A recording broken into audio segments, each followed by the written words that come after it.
కొన్నాళ్ళ క్రితం ఒక పేషెంట్ వచ్చారండి. మాకు 5 ఇయర్స్ నుంచి యూరిన్ ఎక్కువ సార్లు అవుతుందండి అని అన్నారు. నేను అడిగాను ఏంటని చూపించుకోలేదు మరి ఇప్పటిదాకా అంటే, యూరిన్ ఎక్కువ సార్లు అవుతుందంటే కిడ్నీలు బాగా పనిచేస్తున్నట్టు కదండీ! అందుకే చూపించుకోలేదు అన్నారు. యూరిన్ ఎక్కువ సార్లు రావడం మంచిదేనా? అది నార్మలా? ఇప్పుడు తెలుసుకుందాం. హాయ్ అండి. నా పేరు Ganesh Adimulam, urologist and transplant surgeon, trust hospital Kakinada.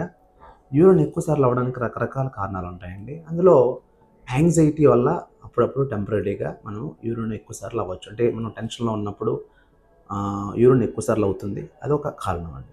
అది కాకుండా మనం తీసుకునే కొన్ని ఫుడ్ మెటీరియల్స్ వల్ల అంటే ఆల్కహాల్ గానీ, కాఫీ, టీలు గానీ, లేకపోతే వాటర్ ఎక్కువ తాగడం గానీ, మరీ ఎక్కువగా తాగడం వల్ల గానీ, లేకపోతే మనం హార్ట్‌కది వాడే మందులు కొన్ని ఉంటాయండి. అంటే యూరిన్‌లో వాటర్ ఎక్కువ పోకుండా వెళ్ళనిచ్చే మాత్రలు కొన్ని ఉంటాయండి.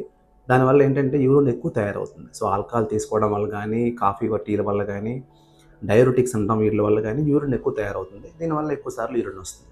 ఇది కాకుండా ఇంకొక రీజన్ ఏంటంటే డయాబెటిస్ అండి. డయాబెటిస్ పేషెంట్‌కి మనకు తెలుసు యూరిన్ ఎక్కువ సార్లు వెళ్ళాల్సొస్తుంది. ఇది కాకుండా బ్లాడర్‌కి సంబంధించి ఓవర్ యాక్టివ్ బ్లాడర్ అనే కండిషన్ ఉంటుందండి. అంటే ఏ ప్రాబ్లమ్ లేకపోయినా సరే కొన్నిసార్లు బ్లాడర్ మజిల్ రెస్పాన్స్ ఓవర్‌గా ఉండడం వల్ల అది యూరిన్ తక్కువగా స్టోర్ చేసుకొని మాటి మాటికి యూరిన్ వెళ్ళాల్సొస్తుందండి.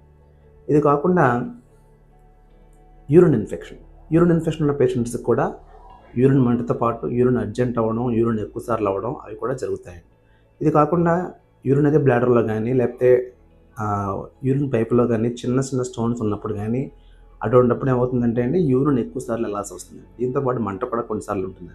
ఇది కాకుండా ప్రాస్టేట్ ప్రాబ్లమ్ గానీ, స్ట్రిక్చర్ గానీ, యూరిథ్రల్ స్ట్రిక్చర్ అంటాం. ఆ స్ట్రిక్చర్ గాని ఉన్నప్పుడు కూడా యూరిన్ లోపల పూర్తిగా ఖాళీ అవ్వకపోవడం వల్ల బ్లాడర్ ఎప్పుడు కూడా ఫుల్‌గా ఉంటుంది. కొంచెం మళ్ళా వెంటనే వెళ్ళాల్సొస్తుందండి. సో, ఇన్‌ఫాక్ట్ ఈ ప్రాబ్లమ్స్ ఏదన్నా ఉంటే అంటే బ్లాడర్ కండిషన్ గానీ, స్ట్రిక్చర్ గానీ, ప్రాస్టేట్ గానీ ఇటువంటి ప్రాబ్లమ్స్ ఏదన్నా ఉంటే యూరిన్ బ్లాడర్‌లో యూరిన్ పూర్తిగా ఖాళీ అవ్వకపోవడం వల్ల ఫ్యూచర్‌లో కిడ్నీలు పాడయ్యే అవకాశం కూడా ఉంటుందండి.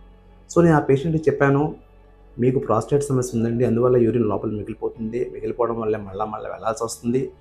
దీని ఎఫెక్ట్ లాంగ్ టర్మ్‌లో కిడ్నీస్ మీద కూడా ఉంటుందండి. కాబట్టి యూరిన్ ఎక్కువ సార్లు అవుతుందంటే అది నార్మల్ విషయం కాదండి.